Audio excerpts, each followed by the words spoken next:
સાબરમતી નદીને ખાલીખમ જોઈને તમને પણ બે ઘડી નવાઈ લાગી ને? અમદાવાદની સાબરમતી નદીના તળિયે અત્યારે કાદવમાં જે રમત રમાઈ રહી છે તેની તમે કલ્પના પણ નહીં કરી હોય.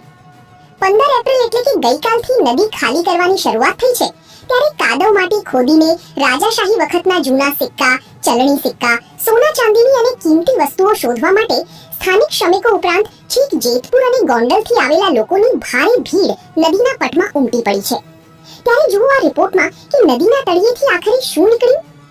વાસણા બેરેજના 18 દરવાજા બદલવા અને સુભાષ બ્રિજનું સુપર સ્ટ્રક્ચર તોડવાની કામગીરી ચાલી રહી હોવાથી સિંચાઈ વિભાગ દ્વારા આગામી 15 જૂન સુધી નદીને ખાલી રાખવાનો નિર્ણય લેવાયો છે.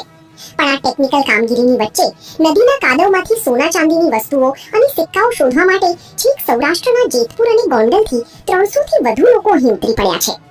શ્રમિકો કલાકો સુધી માટી ફંફોડે છે અને તેમના હાથમાં આવે છે વર્ષો જૂના સિક્કાઓ. હાલના ચલણની સાથે રાજાશાહી વખતના જૂના સિક્કાઓ અને અન્ય કિંમતી ચીજવસ્તુઓ મળતા લોકોના ઉત્સાહનો પાર નથી. જો કે આ કાદવની સાથે નદીની ગંદકી અને રિવરફ્રન્ટની દિવાલોમાં દેખાતા કાટ ખાધેલા સળિયાએ તંત્રની પોલ પણ ખોલી નાખી છે. હવે આગામી 2 મહિના સુધી એક તરફ વિકાસનું કામ ચાલશે અને બીજી તરફ કાદવમાંથી ખજાનો શોધવાની હોડ.